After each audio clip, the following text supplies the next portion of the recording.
What? Good morning, everyone. Well, I'm pleased to announce that speeding is now legal in the Commonwealth of Kentucky. What? And that's the class. See you guys later. Just unbelievable. Just an unbelievable opinion yesterday out of our district court here, Jefferson County. Spent a lot of time on the phone yesterday with this. And what's happened? I've got to read you on the headlines now, right?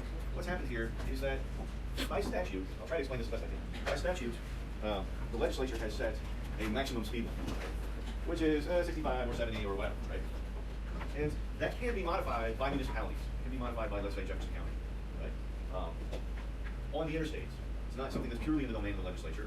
Municipalities can pass an ordinance that says, all right, this stretch of road is going to be 55 miles an hour and not 65 miles an hour. But Jefferson County didn't do that. They just, and this is true of just about every municipality in the state, as far as I can figure out, they just posted speed limit signs. And those speed limit signs say 55, and the statute, in fact, says 65 or 70 or whatever. And Attorney Greg Sims, who, wow, he's really something. He's a wizard. I graduated with Greg, so has figured that out after God knows how many decades of this. And yesterday, Julie Caitlin, who I also graduated with, pronounced it unconstitutional. Now, the interesting thing about this is... So which speed limit's in effect now? That's a great question. I don't know. I don't know. So I think that you can still get, well, where I was going, there's a catch-all in the statute that says, well, if you're not driving in a reasonably prudent manner, then they can still pull you over, right? And so that portion of the statute has not yet been declared unconstitutional, although it seems impossibly vague to me. But they can still get you, so don't think that. And if you're going over 65 or 70, right, if you're doing 75 down the stretch that says 55, you're still probably going to get hot, right? So don't get too excited about the American Autobahn in Kentucky. The procedurally interesting thing about this is, what happens to this, right? So now there's been an order declaring the law unconstitutional, but they can still prosecute this guy. This is a criminal procedure that works the same way civil. They can still prosecute this guy for speeding. Okay? He can still be prosecuted for speeding under some other provision of the statute. So that order declaring the law unconstitutional is not final yet. Okay? So it can't be appealed yet. Okay? Everybody with me on that? It's not a final order because all the rights of the parties haven't been adjudicated yet. They haven't found the guy guilty or not guilty of anything. There is no final order. This is an interlocutory order. We call it an interlocutory order. Something that's not a final order. So it can't be appealed yet. When it is appealed, if it is appealed, okay, when it is appealed, right? Where does it get appealed to? Ms. Pennington? Yeah? Don't you work for the county? To the Court of Appeals? Yeah, well, I need to take Who knows? Right? You have a final order out of the district court. Remember, the district court is the AD, right? But we do speed violations. We don't normally deal with constitutional challenges down there, right? Interesting thing. Misdemeanors, violations, small claims, $5,000. That's the district court. Where do final orders out of the district court in Kentucky get appealed to? Who said it? Yeah, that's right, circuit court. Right? You have a matter of right appeal to the circuit court from the final. And then you get to ask the Court of Appeals for discretionary review. We usually think about discretionary review, which is like the petition for certiorari. And that's asking the highest court to review the case, even though they don't have to. And that's what you do with the court. Normally you do that with the Supreme Court of Kentucky, you have to do that with the Court of Appeals here. So it's curious, nobody knows anything about appealing stuff in district court because nobody ever does it, right? So this will be appealed. Most likely it will be appealed. Now, can you imagine a world in which, a procedural world, I'm not talking about do we get to speed, but can you imagine a procedural world in which this doesn't get appealed by somebody? Why would it not get appealed? What do you think about that? Commonwealth, as it stands now, if this were a final order, they'd appeal it today, right? It's not a final order. What has to happen for there to be a final order? The speeding case. What has to happen for there to be a final order? It could be. You could dismiss the charges. It has to be adjudicated or like just open matters? Yeah, it's got to be adjudicated somehow. How does that usually shake out in a speeding? Who's had a speeding ticket? Right? What happens? How does the case end if you have a speeding ticket? Why? Pay the fine? Just pay it? Or you have to do something else in addition to paying? You plead, don't you? Even if you just write it down on a piece of paper, you plead guilty, right? And then the court, even though it's quick and dirty, in theory, the court issues a final order that says, yes, you're guilty. Here's what you have to do, right? There's a final order that's issued. What happens if he's found guilty of speeding in this case? The Commonwealth can appeal it. You got a conviction? I don't know. Yeah, it's weird. It's like, we wanted, but we didn't expect or want. If you enjoy this kind of stuff, I suggest an exciting career in the criminal law. Okay. But let's go back to the world of civil procedure. And if you had a civil case, by the way, in the small claims court, right? Or in probate court, or in something else that happens in district court, you still appeal that up to the circuit court, right? The regular trial court, those appeals go right. So if there's an eviction case, you appeal that up to the circuit court. Not court of appeal. Anyway, Sarah, you're looking at me quizzing, you don't believe me. I don't know. It could be there could be statutory differences from action to action. So asterisk, right? But that's the default procedure. Right. What can you ask for out of these interrogatories? How many of you actually drafted these interrogatories a little bit last semester? You know, or at your job? I'm really going to give you your money's worth today because I'm going to make you the hero clerk of your firm. And the reason I'm going to make you the hero clerk of your firm is because we're going to talk a lot about responding to these discovery requests. And if you talk to lawyers that practice civil litigation, the one thing that we all hate is responding to discovery requests. It's really hard to hand off that stuff. It's really hard to get a clerk to do it competently. put all the right objections in, cross all the T's and dot all the I's. It's just tedious, boring work. So if you prove that you can do this to your firm, you'll get saddled with it all the time. It'll be great. Okay? So how do we determine what you can ask for? Well, the gold mine here is 26. Rule 26. Let's go back and think about Rule 26. And what does Rule 26 tell us? Well, come on. What? Go to 26B. Okay? We did a lot of 26A last time. That's just all initial disclosure stuff. The 26B tells you what you can ask for. Okay? And we touched on it already when we did our discovery overview. You can get discovery about any non-privileged matter that's relevant to any party's claim or defense. Right? And then you've got a bunch of stuff down here. Now, this stuff down here, after you cover privilege and relevance, that stuff down here is important to how you object to the interrogatories that have been posed to you or the request for questions that have been posed. Let's look at the example I put up on Blackboard. Everybody knows what Blackboard is, right? You've seen that before? Right. So here, we'll talk more about these cool parts as we go. In this first set of interrogatories, let's get down to the second part of this. I've got a set of interrogatories, sample interrogatories, right? And then the beginnings of answers to those interrogatories, okay? So, defense interrogatories up top, and then halfway through the document, I've got claims and responses. Okay? General objections, we'll talk about that in a minute. But the specific objections that are lodged in these, okay? Objection in the interrogatory attempts to subvert the limit on the number of interrogatories set by the 301, blah, blah, blah, blah. Overly broad, not reasonably calculated to lead to the discovery of admissible evidence. This is pretty stock stuff that we use for responding to interrogatories, right? And almost every interrogatory that you answer, if you do this work, almost every single one, almost every single one should have some kind of objection lodged, just so you were covered. Not all of them, but almost all of them. Okay? Because almost every interrogatory or request for production document that you propound on somebody could be perceived to be objectionable in some way. You want to make sure that you cover that one. That's what makes this so tricky. But the 26B tells you what you can do with that. Okay? Importance of the issues at stake, and the action, the amount of controversy, all this stuff basically goes to, is the information that's being sought overly broad for the case? Even if it could be relevant, even if it could be something that could conceivably be discovered, right? Is it overly broad? Is it unduly burdensome? In some way, is it vague? So we'll look at some of those common objections. But the test that you want to go through in your brain when you're responding to this stuff, and when you're posing the questions too, are you asking for relevant information? Is the question asking for relevant information, something that's relevant to the action at hand? So if we are in an ordinary battery case and I ask the defendant for records in his divorce case, I'm going to object on, or the defendant's going to object on the basis of relevance. Then you want to ask, is it subject to some kind of privilege? The two major privileges that we've already identified here are what? Attorney-client and work product. Good. Those come up a lot. If what is being asked for is a conversation between attorney and lawyer, that's attorney-client privilege information, right? If it's something pertaining to how the legal claims ought to shake out in the case, it could be subject to work product. It's asking for, the classic example is asking for attorney notes. That's obviously work product stuff. But then you get down to asking if it's objectionable in some other way. Is it proportional to the needs of the case, as per Rule 26B? And that usually comes in the package of this interrogatory is overly broad or unduly burdensome, and taking into account each party's access to relevant info. So, for example, if I ask the defendant to tender the police report from the night of the incident, the defendant may object and say, well, you've got equal access to that information, that's public record, go get it yourself. And that's an objection we see a lot too. Remember the principle, especially when we get to our problems, when we get to our little scenario for today, it doesn't have to be admissible to be discoverable. It doesn't have to be admissible to be discoverable. You can ask for stuff. When I say admissible, you guys had evidence yet? Who's had evidence this semester? Some of you, maybe? No? Nobody's taken evidence this semester? So you don't know what's admissible and what's not. Well, you'll learn it. What were you saying? I was scratching. Okay. Carry on. I did take evidence. You what? I did take evidence. I was scratching. Yeah, admissible. So, because you're almost always going to be able to find, evidence is one of those on-the-spot sort of determinations, right? Many times.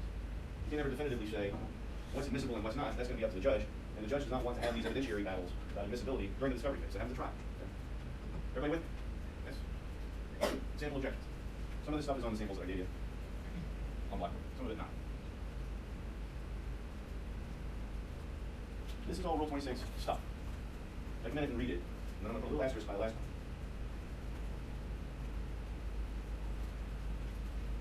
Now, just because you lodge these objections doesn't mean that you don't go on and answer the interrogatory.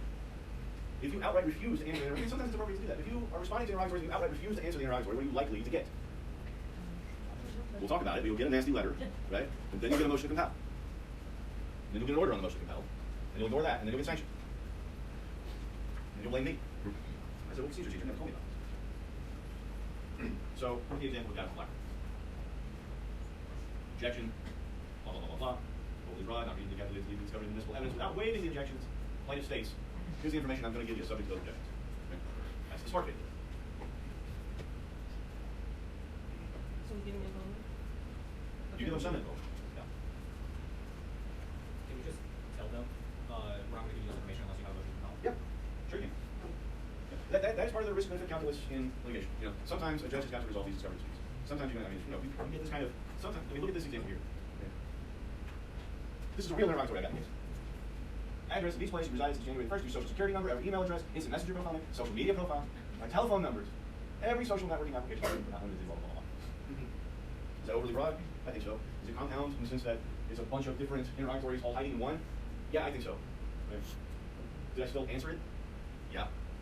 Yeah. And why? Because we're going to go running back to the court every single time there's something like this. We're going to provide some kind of answer to the other side. Or you're going to piss your judge off, wouldn't you? Right? But that doesn't necessarily mean you give them the moon and the stars. Right? You tell them your objections. Look, this is objectionable. Here's what I'm going to give you. Now, I've had questions too. One cute thing the defense attorneys were trying to do for a while was download all of your Facebook information and send us the file with everything that's on your Facebook. So all your messages and every post that you've ever made on Facebook and everything. And for those, we say no. Right? No. Really hard to make that relevant information. Right? That's grossly overbroad. So there's times to fight and there's times to not. You want to avoid that as much as you can because it's time consuming, it's expensive, and it makes it important. Now, on this, you will see oftentimes, especially in state court, this last objection, reasonably calculated to lead to the discovery of relevant admissible information, that is no longer in Rule 26 under the federal rules. However, you look at Kentucky's analog, which as we know is 26.02. Right? It still shows up here. Information sought appears reasonably calculated to lead to the discovery of admissible evidence. So those rules got changed in the federal system in 2015, and Kentucky is not there yet. Right? Check your state rules. Questions? Got this? Keep going? Yeah. Timeline. We know he's held on time. Further rule, pretty simple. State rule 3301 for interrogatories, 3402 for request for production documents.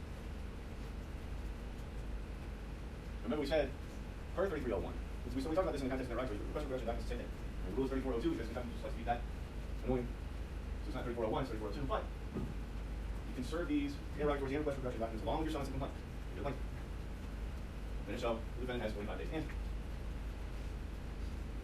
In the federal court, remember, you don't get to start any discovery on anybody until the court says so. File your complaint. You wait for your case management conference. The court sets all the dates for the case at SCMC. That's easy, right? Says it right there in the rules. Easy. What if you need more time to respond to interrogatories or requests for production documents that have been propounded on you? What do you do? Second? Yeah. Can you move the court for more time? I guess. But it's really, really common to get extensions of time to respond to interrogatories and requests for production documents. Okay? Really, really common. In fact, there's a rule, Rule 29, that contemplates that the parties are going to sort of collaborate on this and get together. And that you don't need a court order necessarily to extend the amount of time for interrogatories and requests for production documents because you don't even file this stuff with the court. Most of us. You're not filing these documents with the court. You don't care. Work it out yourselves. That's sort of the attitude the courts have about discovery in general. You won't work it out and get involved if we have to. So ask the other side.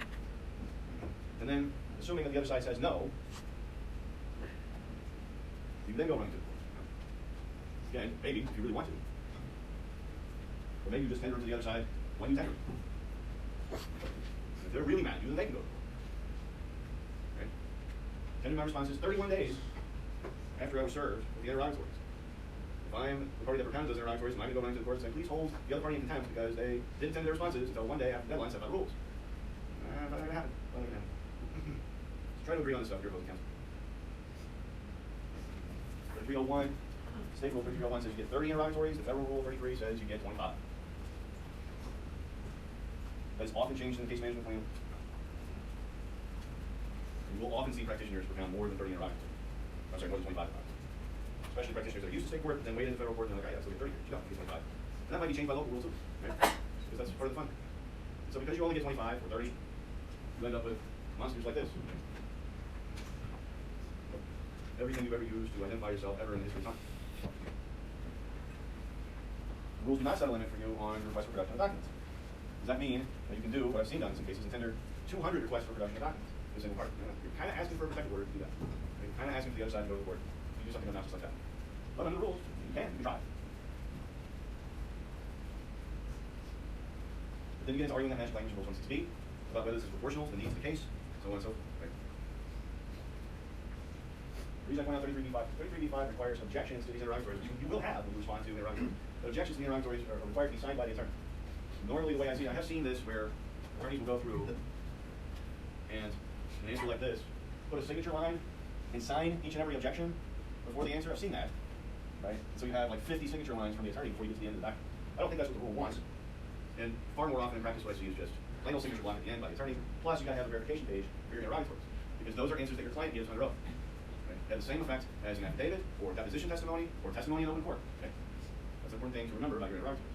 Whatever you put in there is going to be your client's testimony. Questions about any of that? But yes. Just the answers, right? Like just answering the.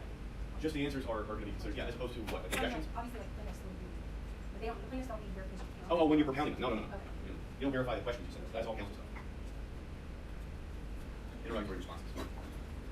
So what you will see, because you can do it under the rules, right, is parameters set by the propounding party about what all these terms mean. Right? So you have a definition section. What does person mean? What does and or mean? Date, right? So there's no ambiguity. You write these anew every single time you respond to production documents? No. You just kind of paste from somebody else's document. If this is the sort of thing that appeals to you, you will love civil litigation. You see what the asking party has done. And then, conversely, when you're answering these things, you can set forth a bunch of general objections. What kind of force do these general objections have? I don't know, it's going to be a question of jurisdiction. Jurisdiction is probably one that not very many courts have said anything about. But stuff like, we object to the extent that these interrogatories and requests for production of documents seek information presently unknown by plaintiff. And that's the kind of thing that seems like obnoxious lawyer stuff. Tell you definitively answer an interrogatory a certain way for your client. Name all persons, for example, name all persons who have knowledge about the incident that happened at Wicks Pub on the night of June 3rd, 2019. So you got to answer an interrogatory like that. You don't lodge any objection, you just say, here are all the people who have knowledge about that incident. And then, when your client is getting grilled under the hot lights at a deposition, and the opposing counsel puts your interrogatory responses in front of that witness, in front of your client, as they will do, right? And says, remember, when you gave these interrogatory responses, yes. Did you realize you were under oath? Yes. Is that your signature on the verification page? I'm back there, yes. Okay, you said that all the people have knowledge about this incident are this person, this person, this person, this person. Well, what about John Smith, the repairman, who was there the whole time? And your client's like, I didn't know anything about John Smith, the repairman who was there the whole time. That gives you a chance, if you made this objection, to bloviate on the record and say, look, we made this objection. We didn't know everybody who was there at the time. That information was presently unknown by the plaintiff at that time. It's a goofy example, but that's the kind of stuff that happens in civil litigation. Is this fine? Obviously, you can't serve discovery requests on non-parties. This is just as between plaintiffs and defendants. That's it. No. Any other information that you're seeking from any third party, we've already said, has got to be subpoenaed. Look at your local rules and see if there's any additional rules that apply to interrogatories or requests for production documents or any other device. How do we go about doing that? You said before, I'll say it again, you need to know it. Let's say local, look it up here in American Search Engine Bing. Local rules, Western District of Kentucky. Probably a bad example because there are local rules. There are, there's not very good. Right, here we go. So I civil local rules. And I scroll down, and I look. Remember, these local rules correspond to the rules of civil procedure, the federal rules, right? So if there's nothing for rules 33 and 34, then there's probably not a local rule that modifies interrogatories or requests for production documents. Everybody understand that? No? You may have a local rule question on your final exam because we talk about it so much here. And I'm so confident you guys understand how to use it. There is a Rule 26, right? Which you can't click to, that would be too easy.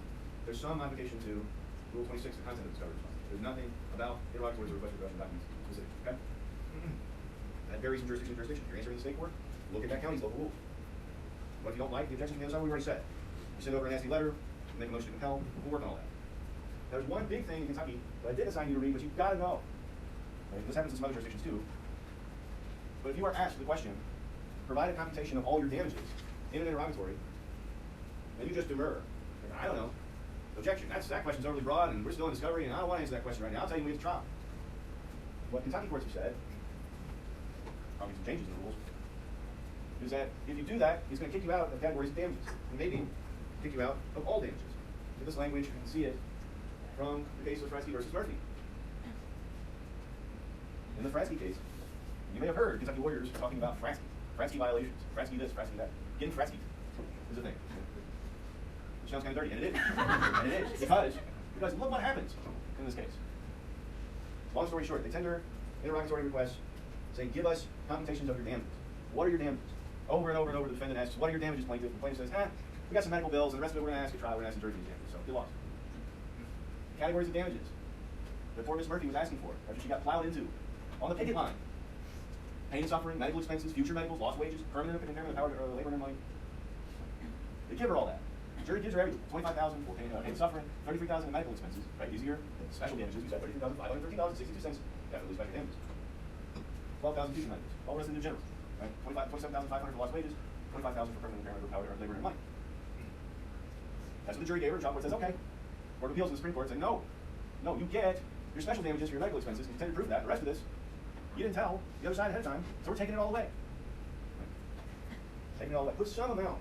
If you were asked that question as a plaintiff, and you will be, put some amount for that. Even if you don't know yet, set a high ceiling for yourself. I'll talk to some of you about that in your initial disclosures too, but same kind of thing. Questions about that? Super important when you're responding to state court. Yeah? I'm just curious, the attorney for Bransky that was, before that was decided, what do you think? Like, is that malpractice that they didn't include that, or prior to that being decided? Or I don't know how that came out, actually. I don't know. Not what I was curious. Yeah, it could very well be. I imagine there was a board. Don't know if there was malpractice. Okay. So what problems in case 502? These should be pretty easy. I think they're good problems, but you should be pretty easy in any attention. Last couple of classes. And most of these answers are contained right there at 26 feet. Question at the deposition. Or pretend it's a question in an interrogatory because all the same rules apply. Based on your observations at the time of the accident, who was at fault? Is that okay? No, it's asking for a legal conclusion. Okay. This happens at a deposition, right? Under a hypothetical. Do you instruct your client not to answer that question? You lodge an objection? Objection calls for a legal conclusion. Okay, all right, I don't disagree with that. Yeah, what were you going to say? I was just gonna say. Right. Objection calls for a legal conclusion. And then what? If they continue to press the issue, I mean, another possible situation is the issue says, in my opinion, so that it doesn't, so that kind of like. You said based on your observations. Okay, well, somebody had a hand up back here. I was gonna say, usually you object. Yeah, answer the question. Same goes for interrogatories, right? If the information is perfectly described. Based on your observations at the time of the accident, who was at fault? Objection calls for a legal conclusion. You can answer anyway. Of course they can give an opinion. Of course they can. Nothing stops you from asking that question, and you should. Next, same facts number 1. Next question. Did you hear Leslie express an opinion about whom she believed was at fault? Get into evidence, you'll realize that this is, just in its raw state, inadmissible hearsay. Right? Is that something that's okay to ask? Yeah. Yeah, it's the last one. We can't miss it. Does it have to be admissible to be discoverable? We've already said. No. No. Right? It's discoverable. Perfectly fair question to ask at a deposition. Perfectly fair question to ask in an interrogatory. Yeah. You still object? Yeah. Or you object on? Whatever. You might object to the form of the question on that. You don't really make a hearsay objection in a deposition. Right? Object to the form, and then later on, let's say, okay, just play that out in your head. You object to the form of the question, and then the witness dies, right? And the opposing party says, Judge, the only testimony we have from this critical witness is in this deposition, and I want to play the deposition to a jury. You haven't lodged an objection within that deposition to the hearsay. You might have a judge. This shouldn't happen, but you might have a judge that says, no, you didn't object on the record at the time the deposition was being taken, so we're just going to let in this hearsay. Why not? So yeah, Jack, don't get carried away with it. When we get to the depositions section, I hope I remember this, but I want to share with you guys this case where this big firm lawyer got sanctioned for, well, actually the whole law firm I think got sanctioned for objecting to every single question asked in every single deposition because that's what they were being taught to do. So incredibly annoying. Incredibly annoying. And that's basically what the court said. If you have a basis to object to every single question that's asked in the deposition, that's annoying, you get sanctioned. The other same, Smith versus Jones case, Smith versus Jones, interrogatory asking, state whether you have automobile insurance. Is that discoverable? Who says yes, it's discoverable? Who says no, it's not? Now you look around the room and see that everybody else says. Of course it's discoverable. You have to turn that over in your initial disclosures. Remember 26A? Of course it's discoverable. Yeah. What if they ask you, like, have you ever applied for PIP? And if so, what were the details of that accident? But why are we going down this rabbit hole? You're just trying to get me to talk, so you guys don't have to do the written work. It's not going to work. What if they apply for PIP? It is over. What if they ask, did you apply for PIP? And then what? Sorry. Yeah, so I hear sometimes, like, they want to know every time a person's filed an insurance claim. Oh, okay. Yeah. I think that's the scope. What's that? I think that's the scope. Yeah. Yeah, I think so. I mean, it depends on what the scope is. But, putting like the defense hat on. Yeah, I mean, you want to know how many times, if you're doing a regular car wreck case, you want to know how many times the other party has been involved in car wrecks. I think it's perfectly relevant, perfectly discoverable. Whether or not it's admissible is a different question, right? But I know, if you said, how many car wrecks have you been involved in, and you've got a 50-year driving history. Like, let's go back to the beginning, when you first got your license when you were 16, and tell me all the fender benders and traffic tickets that you ever had. Then you can start getting into the idea that this is a little overly broad. Just still gonna, somebody wants to drag over those coals in a deposition, not a whole lot you can do. Yeah? So is information that says specific of an insurance policy number, is that discoverable? I mean, insurance policies are discovered. So I just didn't know if they could know the person's specific policy number. Sure. I figured they could know the insurance company, but I didn't know if they. Absolutely. Okay. Absolutely. They're entitled to that policy in Okay. most cases, right? If there's a policy that provides coverage, they're entitled to it by the rules, specifically. Gotcha. I didn't know that the insurance company would have to be required to turn that over. Well, I mean, the party is required to turn it over. Gotcha. You can subpoena it from the insurance company, theoretically. Right? The party is required to turn it over. Plaintiff is seeking compensatory damages for lost wages and punitive damages. Can the plaintiff get tax returns from the defendant in order to assess punitive damages? Now, why would you need tax returns to be able to assess punitive damages? Just like, see how much money you have. Why would you need to see how much money they have? That's important. Why is that pertinent to punitive damages, though? You're right there. Drive it home. Why is that important to punitive damages?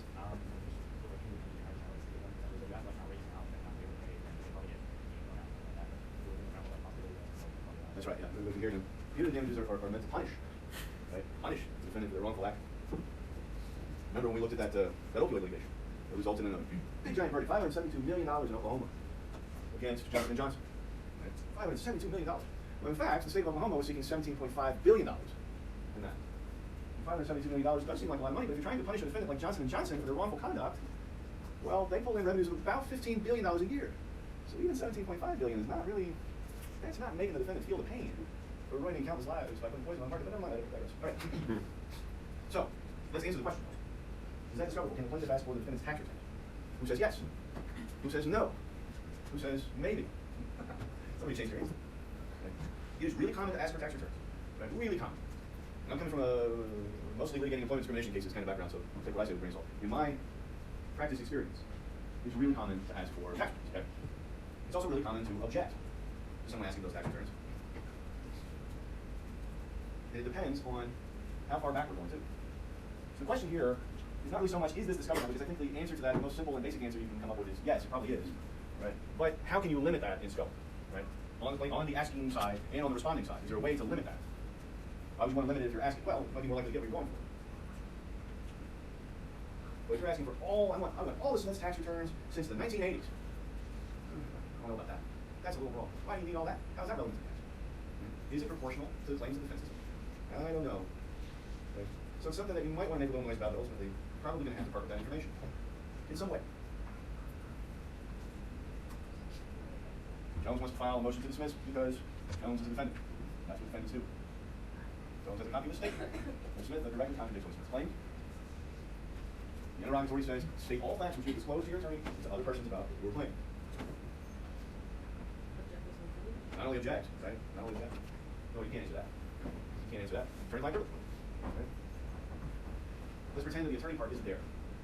Say all facts which you disclose to all other persons about your claim. Can you do that? Who says yes? Who says no? Those of you who are saying no, what's your basis for not turning over that information? Go ahead. I think if you just said all other persons, that would include your attorney. I mean, you didn't say attorney. Yes, that's true. Okay. So state all facts which you have disclosed to, that's right, yeah. So it's good lawyer thing. State all facts which you have disclosed to anyone who is not your attorney about the claim. Is it still objectionable? Yeah. I'd say yeah, because I think you run into some other privileges or too broad. What privileges? Like spouse. Yeah. Well, there's no necessarily medical thing involved. If you run into doctor's confidentiality, and also logistically, how are you going to remember who all you've talked about your claim? Because that's all other person. That can be anybody who's not even the party. That's right. And I think you lost an objection based on that. And what's your objection? Way too broad. Way too broad. Overly broad. Right. Unduly burdensome. And then you go on to answer it in the best way that you can, leaving out the privilege talk, leaving out anything you can't remember, right? But lodging those objections is important. Somebody had a hand up over here. Yes. If you look at, like, when you talk about the attorney, and you spoke about other people having to do that.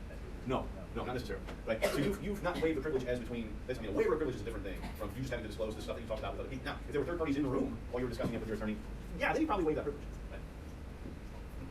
But I don't think the other side can credibly argue that there's been a waiver of attorney-client privilege just because you've talked about the same stuff that you talked about with your attorney with somebody else. Now, the stuff as between attorney and client is still not discoverable in any universe.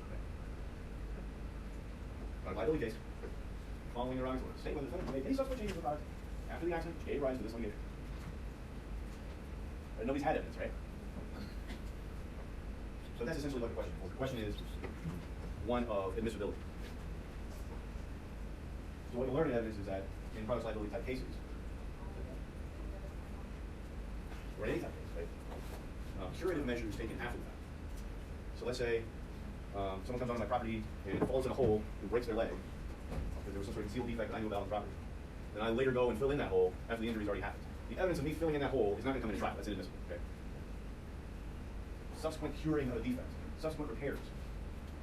Products liability case, defendant puts an unsafe product on the market, it kills a bunch of people, and after it kills a bunch of people, they fix it to where it's not killing people. The evidence of them fixing it doesn't come in. But, still discovered. Still discovered. We can't talk about it in trial, it's still discovered. Well, most things are. This is a fun one, too. And this is fun not just because of the perennial hysterical lawyer meme of the law firm of Gucci and Howe, but I've heard that one before too. What's the scope of the scope of the relevant information? Let's think about how you're going to pose this, right? As plaintiff's counsel, how do you craft an interrogatory that is not too objectionable? Maybe a little objectionable because they're going to object anyway, but not too objectionable. Right? What do you want to ask for? That's essentially what this question asks. What do you want to ask for?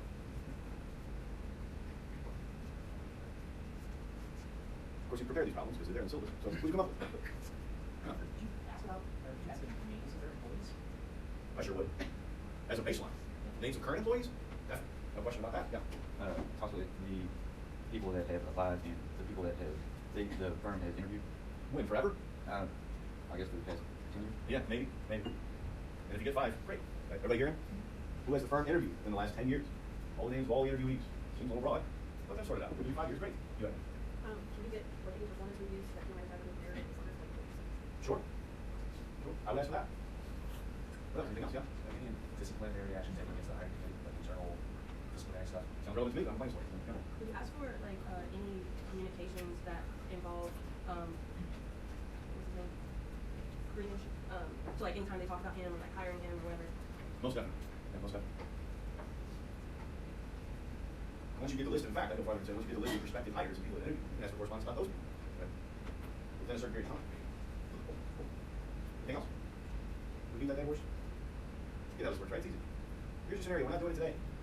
Bring it to me on Wednesday. Okay? So much time. So much time to do this, and it's so easy. The interrogatories, you can talk about this. I don't care, like, you can talk about it as much as you want over the week, right? So not gonna be. But bring it to me first thing on Wednesday. The plaintiff, your Kentucky State Court, answer those interrogatories and one little request for production document that I've got on Blackboard. Don't worry about format. So I'm not looking for, if you want to put a bunch of general objections and the heading and all that stuff in there, that's fine. I just want you to, you don't have to do that. I just want you to answer the questions the way you would answer them if they were in the middle of the document. Okay? Make sense?